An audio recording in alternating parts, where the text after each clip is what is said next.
Hola familia de Centro de Fe, Esperanza y Amor El Dorado. Gracias por conectarte a nuestra transmisión.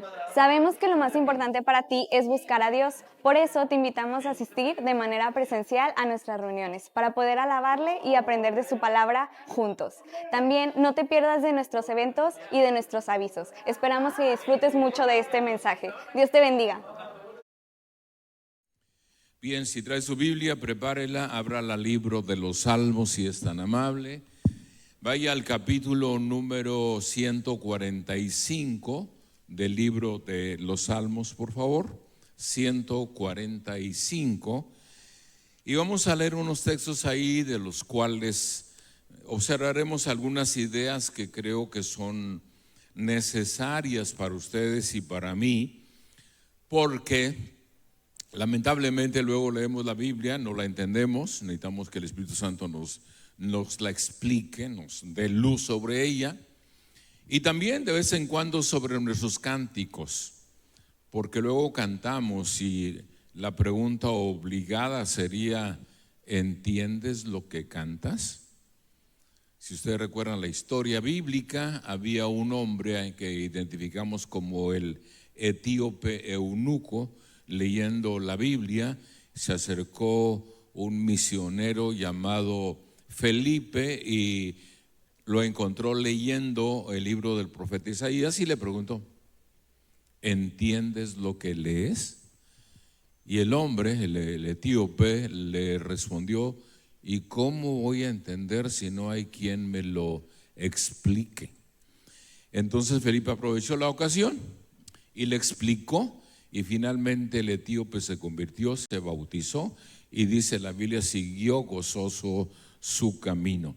Dios quiera que ustedes y yo también, al pensar en lo que cantamos y especialmente en coros que se hacen populares, pero que luego nos olvidamos realmente del contenido de los cantos que estamos cantando. Por eso he iniciado con la pregunta: ¿entendemos lo que cantamos?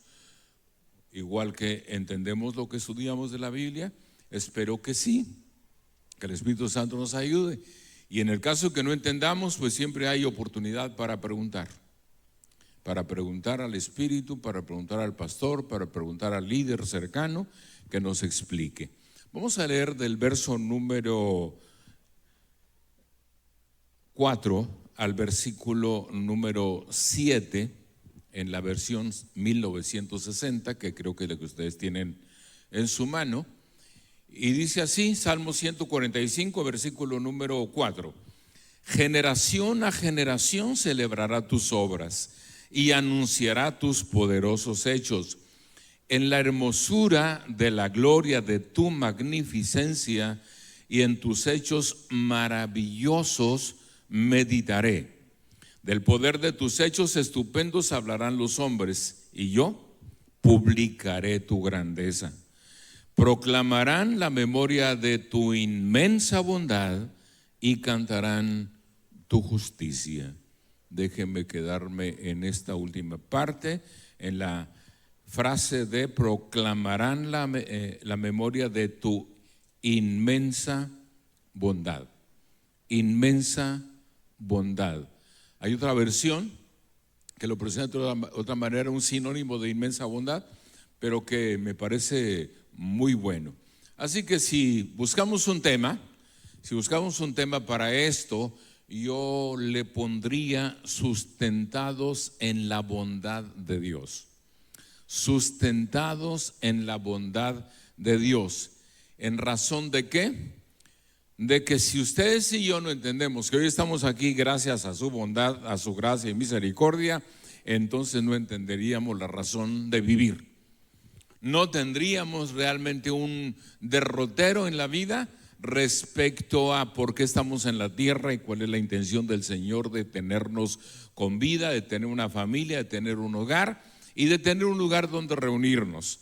Si entendemos que todo va a girar alrededor de la bondad de Dios, creo entonces que vamos a aprovecharlo bien y vamos a estar siempre agradecidos con Dios.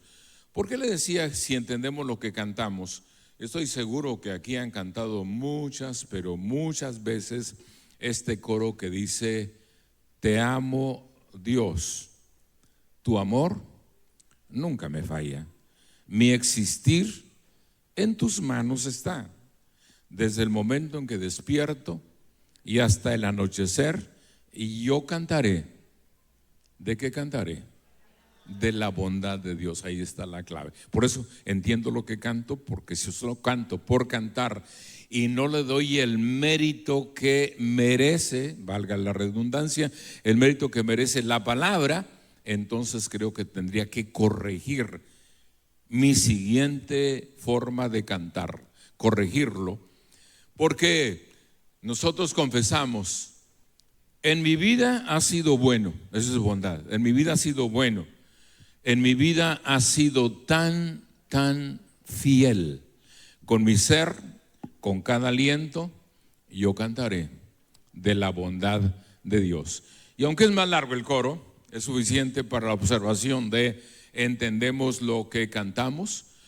Le decía que en esta versión que hemos leído, que seguramente la mayoría tienen esa versión, termina, o más bien destaca la idea de bondad de Dios, pero habla de inmensa bondad. Creo que todo el mundo entendemos lo que es inmenso, grandioso, lo más elevado, lo más alto es la bondad de Dios.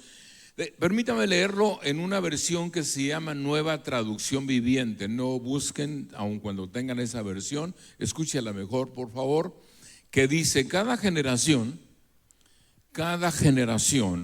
cuente a sus hijos de tus poderosos actos y que proclame tu poder.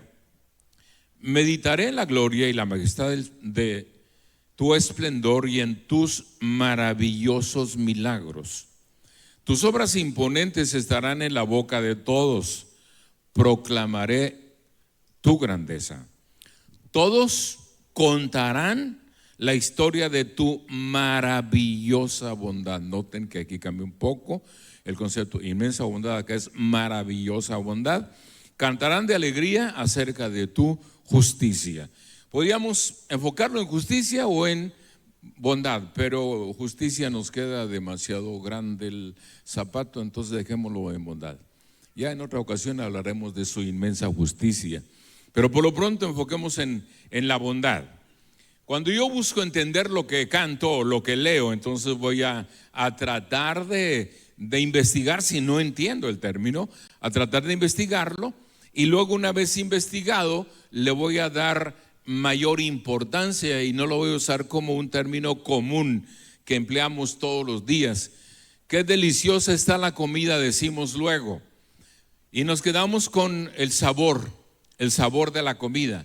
Pero ¿qué hay detrás del sabor de la comida? Que no pensamos mucho, pensamos en lo delicioso que es el alimento que tomamos, pero nos olvidamos de que lo delicioso es lo de menos. Lo nutritivo es más importante. ¿Cuánto me nutre? Y no solamente me deleito en la comida, en el alimento que estoy tomando, porque si dependo solamente de la delicia del paladar, voy a tener dificultades, porque hay tantas cosas deliciosas, pero que nos hacen daño. ¿Sí me estoy explicando? Bueno, para cuestión de meditar en lo que cantamos, meditar en lo que leemos, meditar en lo que estudiamos. La bondad de Dios en la Biblia se refiere a su naturaleza amorosa, compasiva, generosa hacia toda la humanidad. Ustedes leyeron en algún momento en su Biblia que dice que Dios hace salir su sol sobre buenos y sobre malos. Hace llover sobre justos e injustos. Esa es bondad. Esa es bondad de Dios. Su generosidad alcanza todo eso.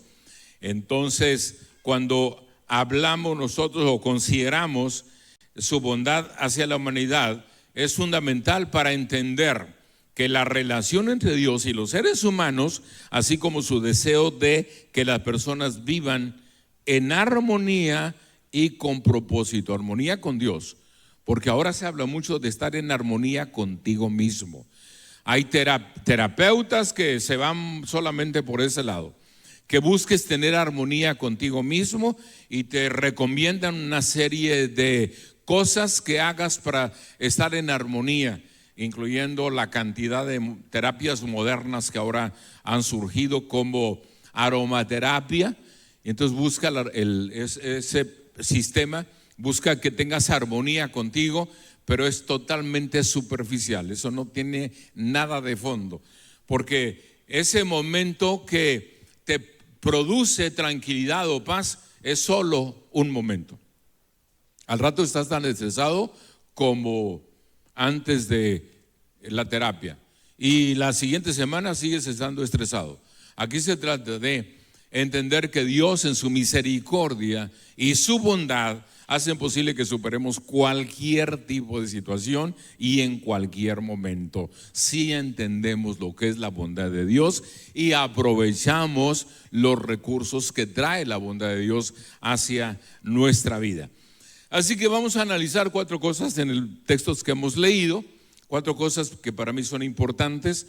La primera sería un imperativo de la iglesia.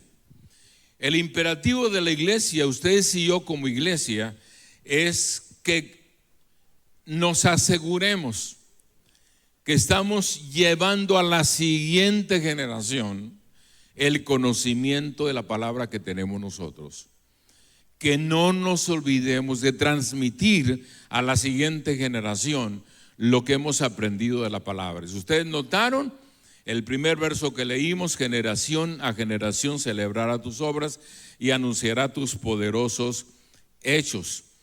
La generación que sigue de nosotros, que en algunos casos ya son 3, 4 generaciones, mis padres que murieron hace algunos años, ellos tuvieron la oportunidad de ver la 5ª generación. Ahí les tocó la bendición de ver la 5ª generación.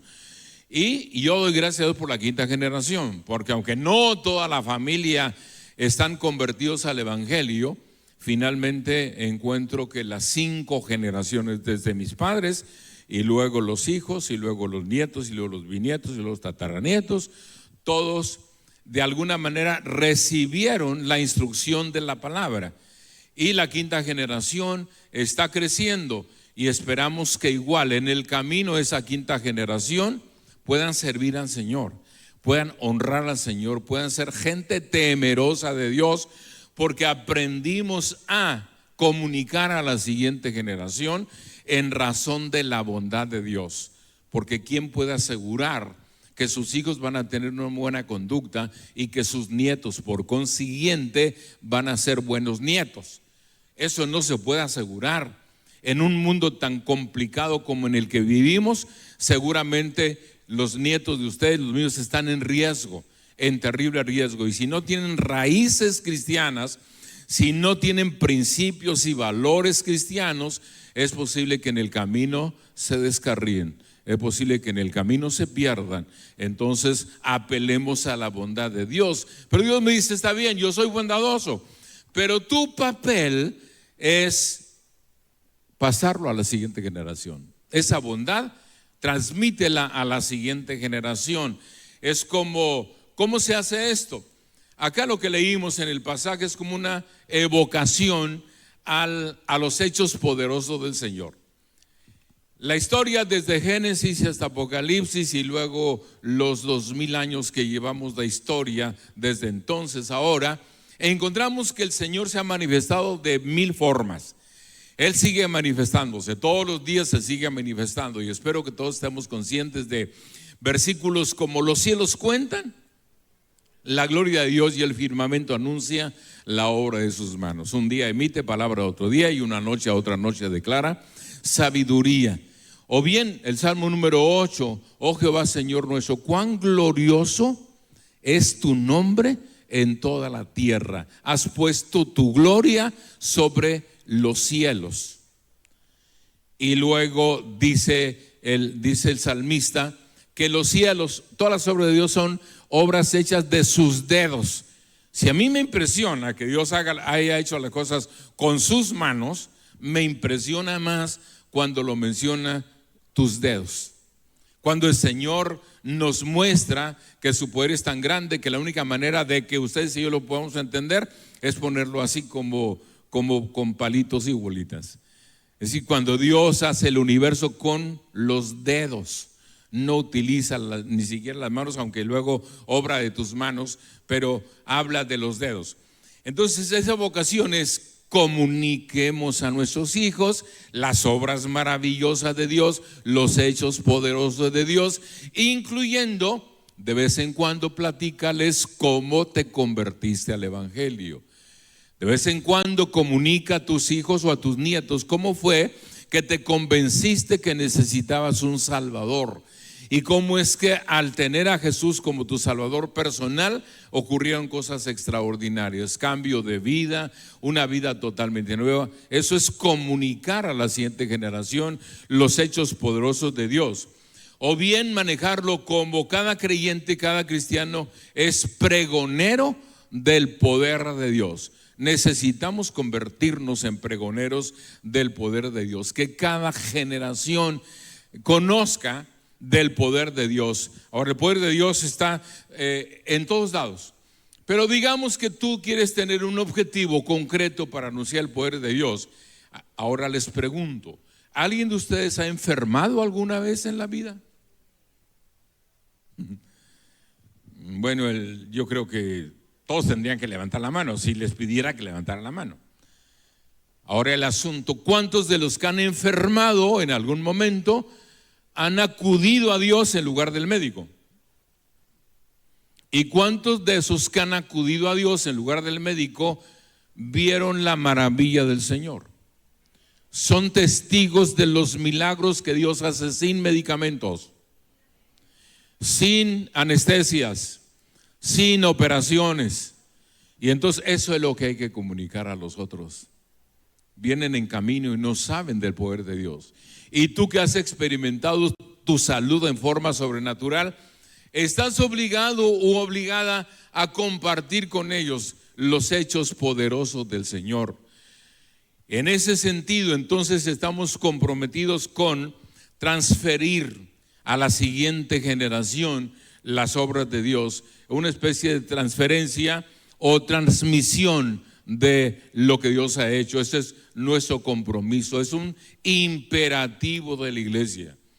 Cuando hablamos de imperativo, hablamos de obligación. Cuando hablamos de imperativo, hablamos de compromiso. Un compromiso del cual no puedes eludir, es parte integral de la vida del cristiano.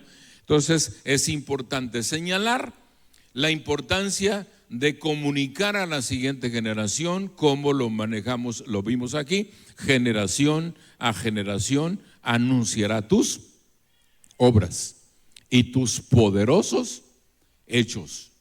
Tus obras y tus poderosos hechos. Las obras que los vemos por todos lados en su creación, y sus poderosos hechos que se convierten en cotidianos y que a veces, lamentablemente, por ser tan cotidianos, no le damos el mismo valor o el valor más bien que merece el asunto de lo cotidiano. Si ustedes y yo nos sentamos a comer lo que sea, esa es una maravilla del Señor, el que comamos. ¿Cuántos hay que no comieron?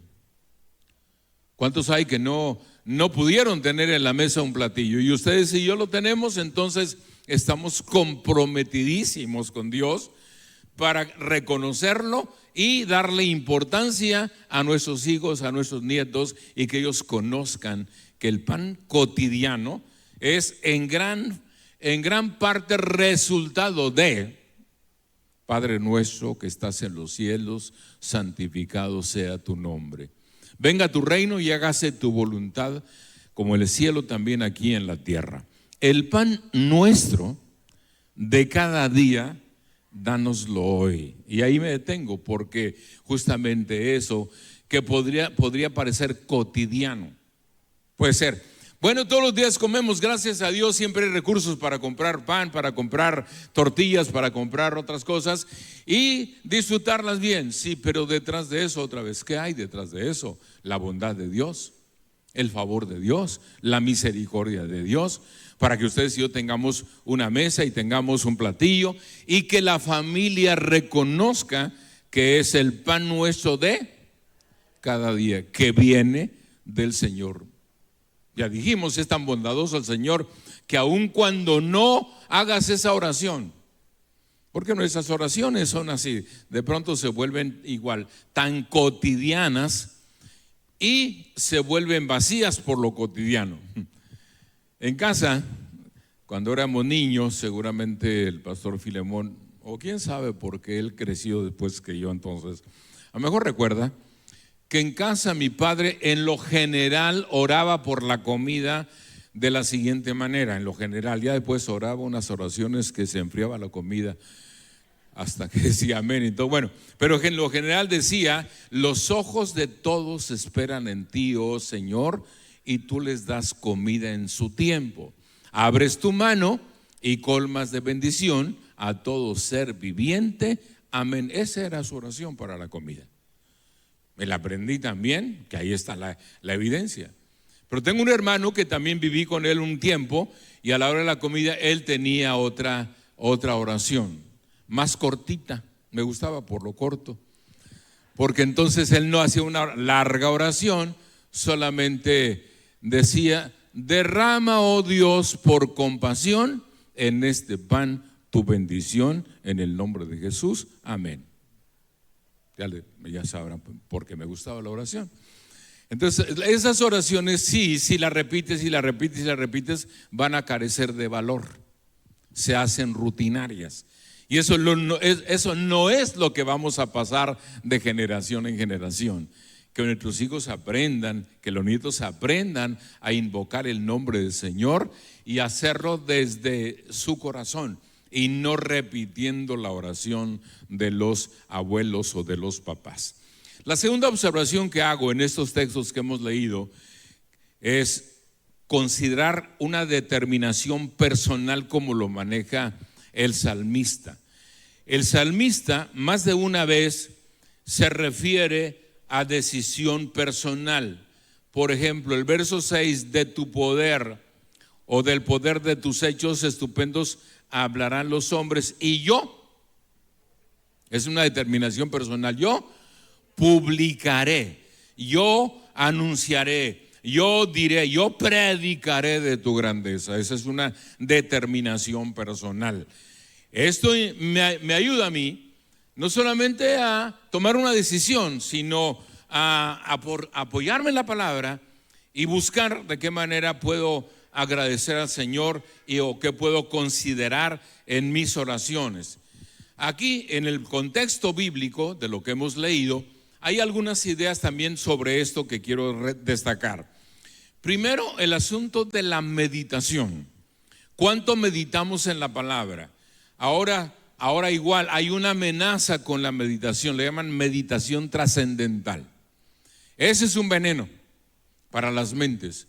Y hay mucha gente que adopta ese tipo de meditación trascendental que tiene que ver mucho con yoga, tiene que ver con otros ejercicios, y hay gente que cae en la trampa ahí de meditación trascendental. Aquí no es absolutamente nada parecido a eso, sino es mi devoción al Señor en la que yo trato de pensar, de digerir, de entender lo que el Señor me dice por su palabra. Y ese es el valor de la meditación, porque entonces yo medito en la palabra, reflexiono sobre la palabra, pienso en la palabra, analizo la palabra, trato de explicar lo que puedo explicarme yo de la palabra, y eso es importantísimo para nosotros porque tiene que ver con una decisión personal. Nadie te obligó. Yo espero que esto no haya, que nadie nos obligue a meditar en la palabra, que lo hagamos porque entendimos bien el mensaje del Señor a través de la Biblia, particularmente los salmos, donde hay tantos motivos de meditación.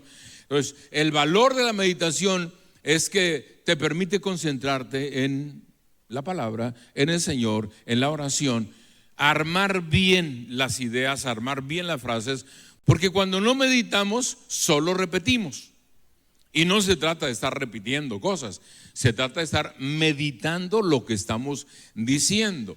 Los pastores corremos riesgos, por supuesto. No sé a cuántos pastores, pero estoy seguro que al pastor Philly, como a mí, de repente hay personas nuevas que llegan a la iglesia, nos escuchan orar y les gusta la oración.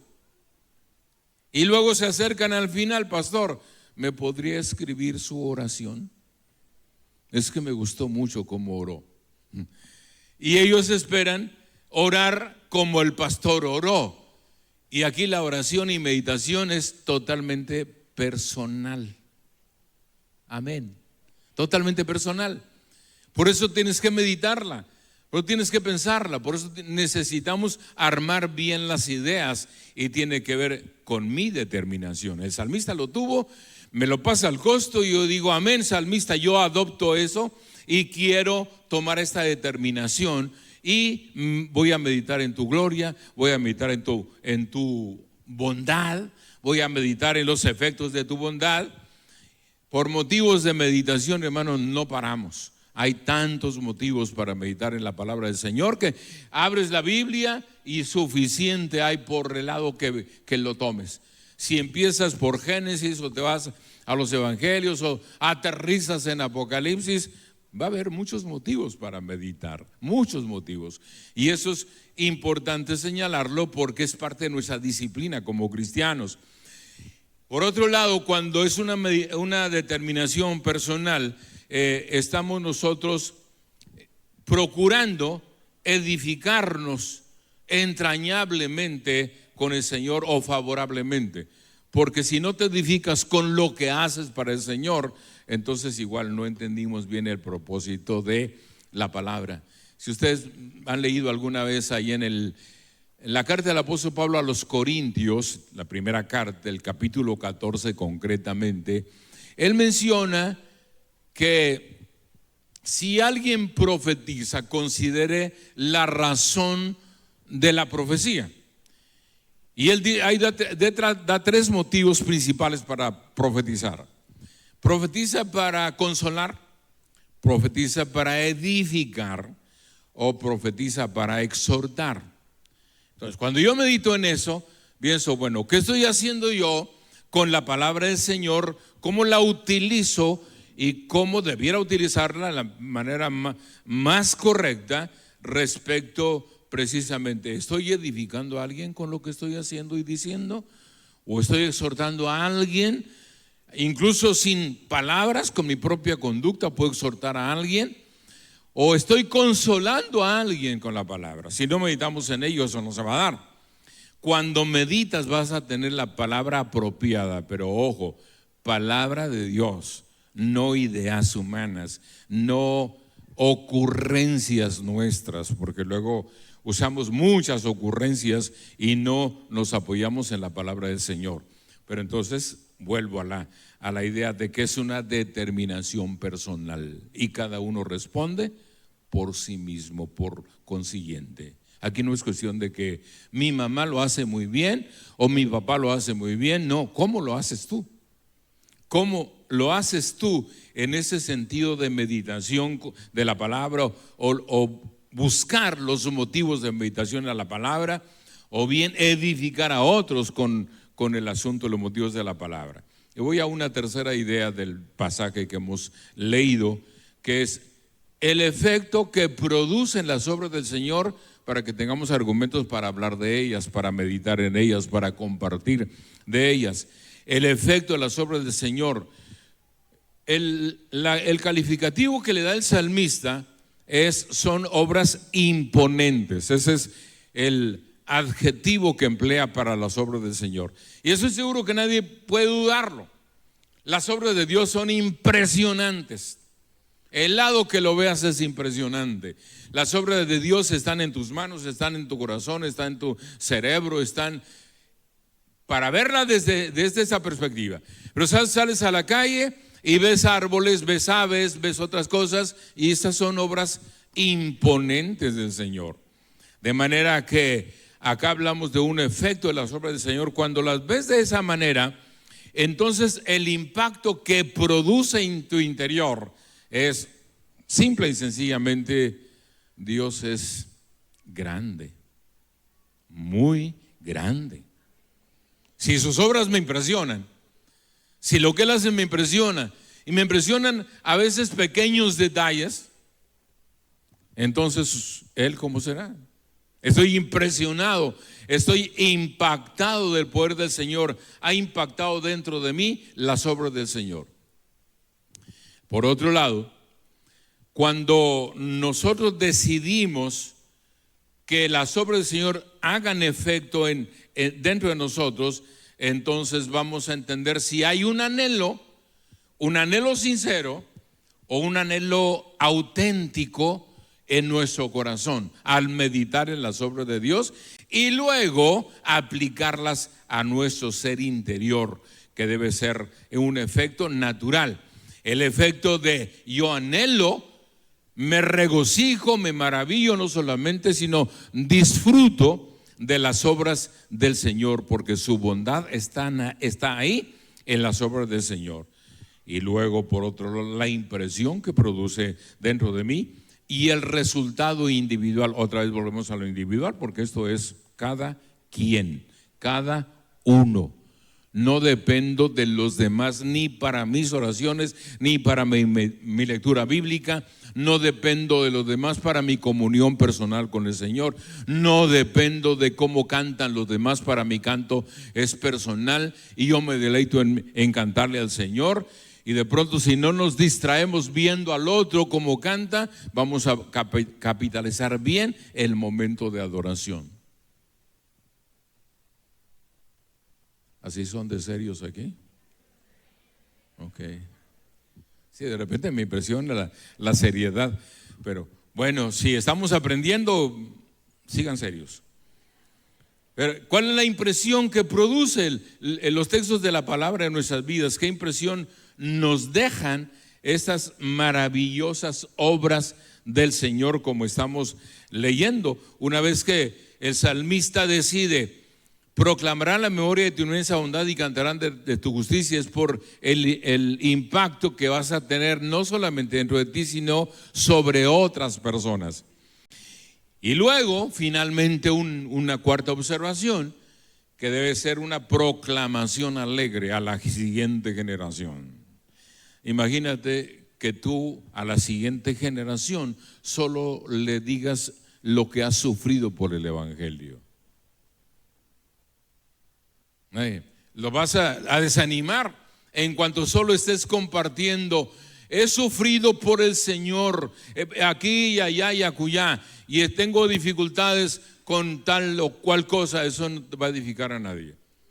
Tú compartir con la siguiente generación debe ser con alegría.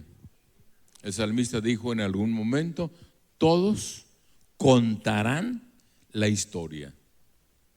Todos contarán la historia, que es de alguna manera el efecto de la proclamación alegre de lo que el Señor ha hecho en nuestras vidas.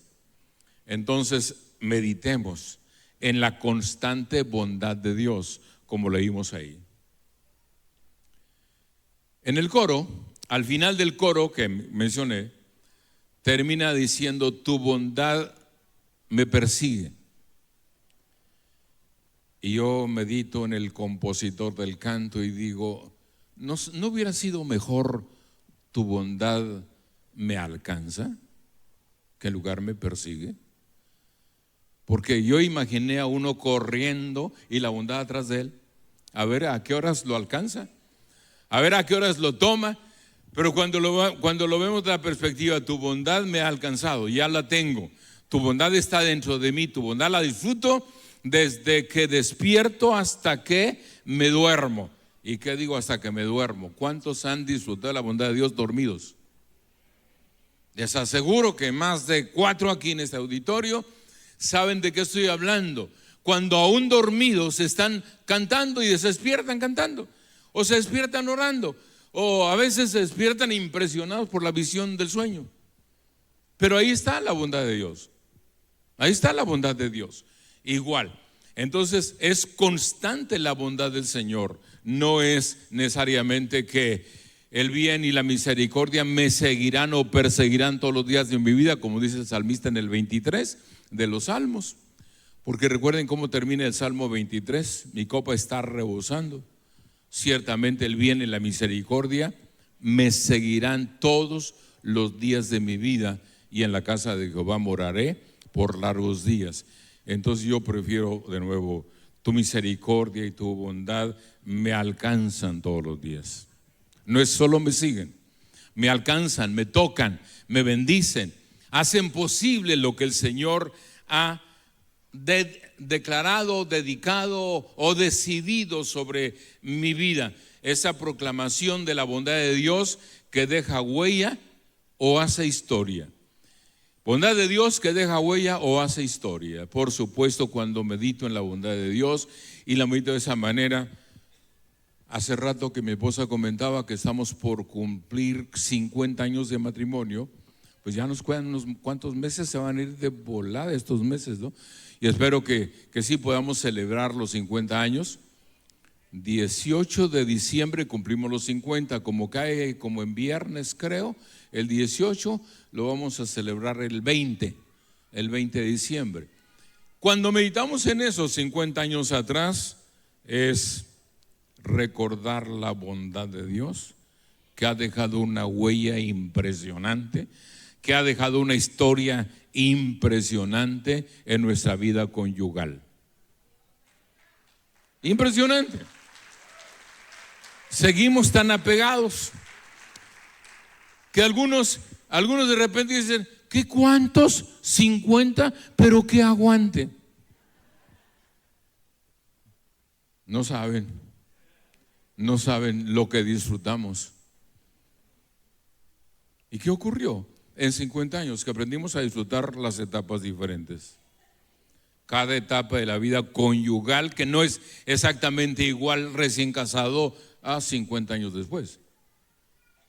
Pero eso no significa que no disfrutamos con la misma intensidad de manera un tanto diferente. Eso es, la bondad hace historia. Y cuando tenemos en cuenta la historia y la bondad de Dios, es cuando el salmista nos dice, del poder de tus hechos estupendos hablarán los hombres. De eso estamos hablando, del poder estupendo del Señor, porque la bondad de Dios y su asociación con la justicia, en el último verso que leímos, solamente aparece con relación a esa justicia que el Señor hizo en Cristo para perdonar nuestros pecados. Lo saben ustedes de memoria, un versículo de Romanos: justificados pues por la fe, tenemos paz para con Dios por medio de nuestro Señor Jesucristo. Entonces ahí está la bondad del Señor también apareciendo. Y ya para cerrar, porque siento que algunos ya tienen hambre, entonces voy a cerrar la meditación con una conclusión que espero se les quede en el corazón, en la conciencia y por supuesto en los intestinos. Las entrañas, pues, porque ahí debe aterrizar, muchas cosas aterrizan ahí en las entrañas. 50 te das, pero aterrizan allá. Mucha gente no lo entendió y enferman precisamente de los intestinos porque algo malo pasó alrededor. Cuando los intestinos responden correctamente es porque algo bueno pasó, algo bueno. Entonces la bondad de Dios se muestra en el amor que Dios ofrece a todos sin distinción. Ustedes saben eso en la Biblia. Dios no hace acepción de personas. Eso es sin distinción. Este amor se traduce en aceptación, en perdón. Pero yo puse aquí en mis notas algo que como pastor debo hacerlo. Pero cuidado con abusar. Cuidado con abusar del perdón. Cuidado con abusar del amor de Dios. Le explico más o menos la idea, cuidado con abusar. Hay gente que piensa que la gracia de Dios cubre todo, que no hay problema, puedo seguir pecando, al fin y al cabo la gracia de Dios está ahí presente. No, la gracia de Dios no es permiso para pecar. En ningún sentido es permiso para pecar. Y estaríamos abusando del amor del Señor cuando creemos que como todo lo perdona, O todo lo tolera o todo lo aguanta. Ese es mi pensamiento humano, obviamente, y entonces entiendo que estoy errado. No, debo valorar la gracia del Señor y no abusar de su bondad, no abusar de su justicia, no abusar de su amor y etcétera. Así que debemos reconocer sus bendiciones en la familia, en la salud, en la felicidad, en las oportunidades cotidianas, que son expresiones precisamente de la bondad de Dios. Todo eso es expresión de la bondad de Dios. Dios provee lo necesario y es otra forma de exhibir su bondad. Incluso el apoyo emocional, espiritual o material es una expresión de la bondad de Dios. Aquí obviamente cada quien hace su propio examen. ¿Cómo lo hago? ¿Cómo ando respecto de mis emociones? Si tengo tranquilidad, si tengo paz, si estoy seguro, es bondad de Dios. Entonces el mérito no me lo llevo yo, no se lo lleva mi mente, no se lo lleva mi sensibilidad o mi sensación, porque luego descansamos mucho en sensaciones. Tengo la sensación de tranquilidad, pero solamente es una sensación. Cuando es la bondad de Dios, vas a tener toda la paz que sobrepasa todo entendimiento, que es lo que enseña la palabra del Señor. Y la paz espiritual, por supuesto, derivada del perdón de Dios, derivada de que sí, Dios te perdonó tus pecados, que Dios sepultó en lo profundo del mar, como dice el profeta, todas nuestras maldades, que Dios, cuando declaró y perdonaré sus pecados y nunca me acordaré de ellos, es mi bendición. Es mi bendición, porque ahora yo no estoy bajo el sentimiento de culpa de pecados de hace 40 años atrás o 50 o 60 años atrás, porque el Señor los sepultó, los alejó y decidió olvidarlos. No me acordaré, dice el Señor. Él decide olvidarlos y Él sí tiene la capacidad de olvidarlos. Ustedes y yo no. Lo vamos a tener siempre presentes, pero tampoco se confíen en eso, porque el diablo va a querer venir a acusarlos de algo que hicieron allá y que ahora en el presente ustedes deben estar convencidos y que si Dios lo perdonó, está perdonado, está saldada la cuenta, ya no hay por qué estar bajo ese sentimiento de culpa. Hágame el favor de estar de pie. Estoy seguro que la próxima vez que canten, te amo Dios, tu amor nunca me falla, mi existir en tus manos está, desde el momento en que despierto hasta el anochecer, yo cantaré de la bondad de Dios. Ya lo cantan de completo en su casa, pero lo van a recordar con estos versos que hemos estudiado. Démosle valor a la bondad de Dios, correspondamos a lo que Él nos está enseñando y pásenlo a la siguiente generación y la otra generación a la siguiente generación, porque Dios ha prometido bendecir hasta 1000 generaciones. ¿Oyeron bien? 1000 generaciones. Qué contraste en la Biblia cuando oímos que Dios va a hacer justicia hasta la tercera y cuarta generación. Castigará el pecado hasta la tercera y cuarta generación, pero bendecirá hasta 1000 generaciones. Dele gracias a Dios.